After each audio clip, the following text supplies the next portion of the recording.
Israeli Prime Minister Benjamin Netanyahu is on his way to Washington. He'll meet with President Trump tomorrow about U.S. negotiations with Iran. Well, reports from inside Iran say the people don't want negotiations. They want intervention. Middle East correspondent Julie Stahl has the story. Before boarding the plane to America, Prime Minister Netanyahu laid out his agenda.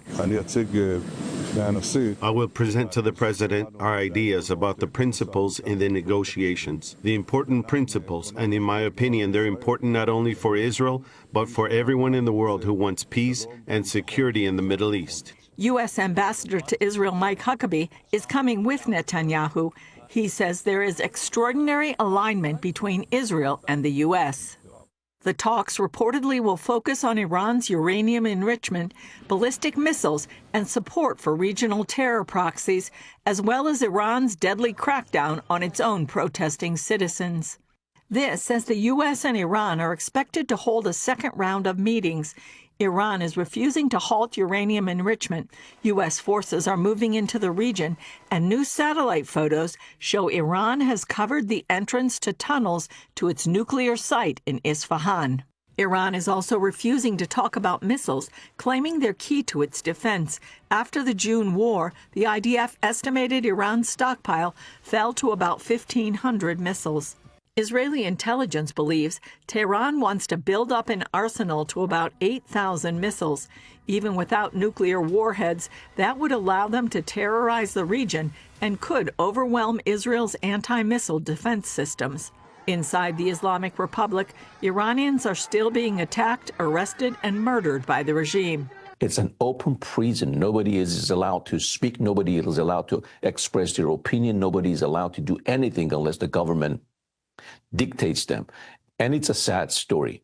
Edwin Abnous of Heart for Iran tells CBN News these protests are different from the past. Many things are aligned for Iranian people to be free, to use this momentum to get to the solution, which is a free Iran, to topple the regime and make sure there's some sort of democratic government is taking over. But the reality is they are grieving, they are scared, and they want international community to understand, to be their voice. And while Iranians don't want to see their country devastated by war, they desperately want U.S. intervention. First, do not negotiate with the regime. And if you cannot finish the job, a lot of them are asking with some sort of intervention, a military invitation, and shut down these the major leaders and the major locations where they are organizing these anti-protest violence against peaceful protesters on the street. One Iranian church leader called on Christians not to be silent and to stand on the right side of history. Please pray for all of those who are in jail right now and the people who are in the danger of execution. Please share their names out there and let others know. Because as people who are outside of Iran, don't consider yourself outside of this. You are also included in this battle. He added that being silent at this time will only help the regime. Julie Stahl, CBN News, Jerusalem. Well, let's hope for a quick outcome of these talks between Netanyahu and President Trump.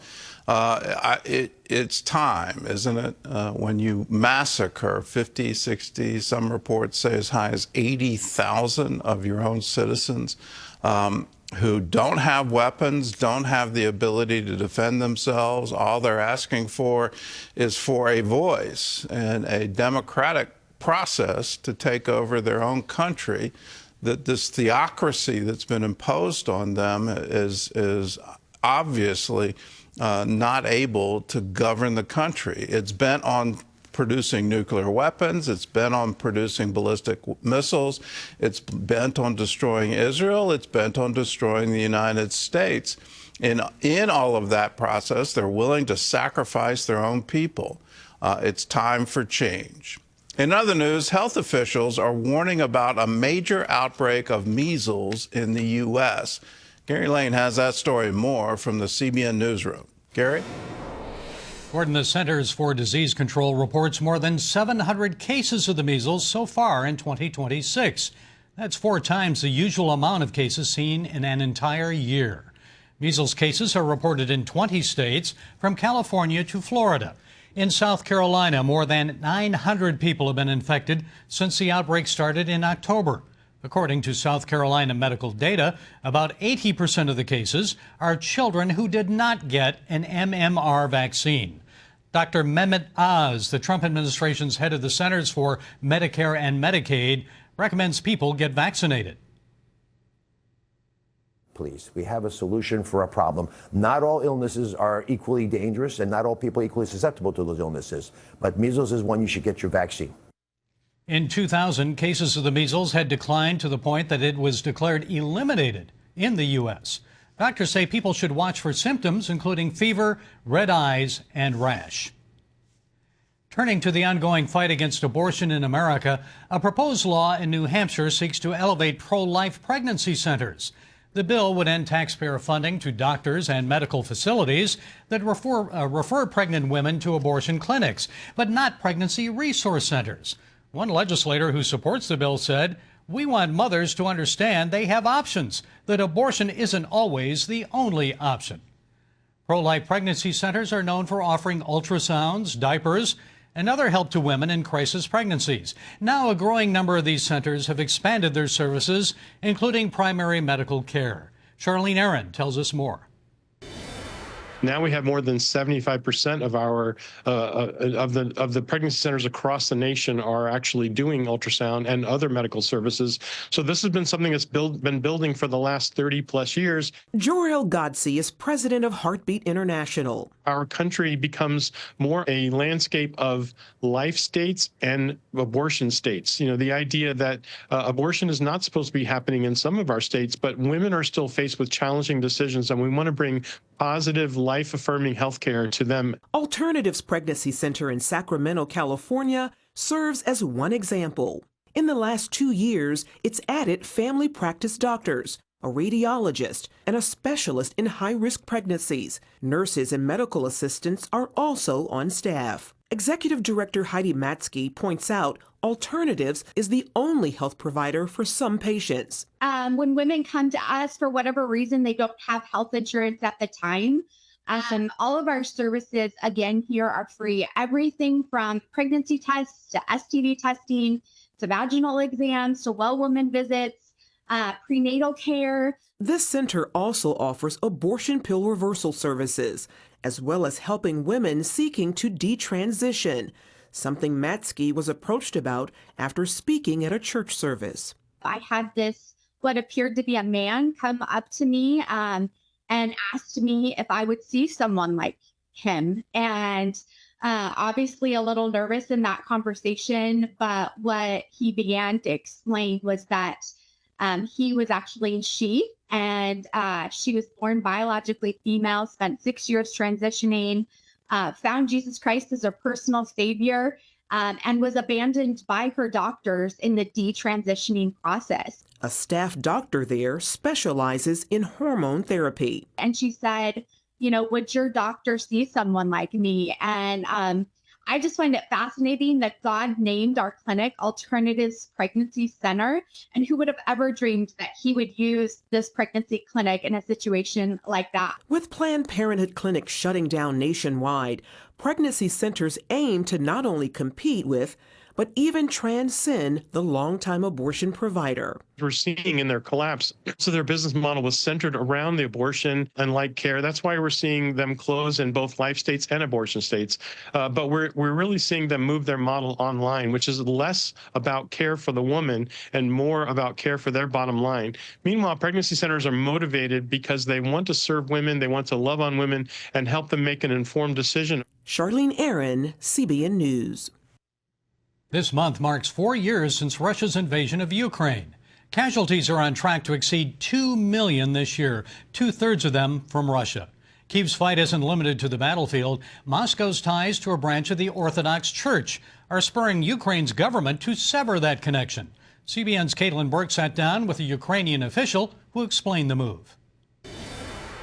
Ukrainian officials say this move isn't about closing churches. It's about clearly separating from Moscow.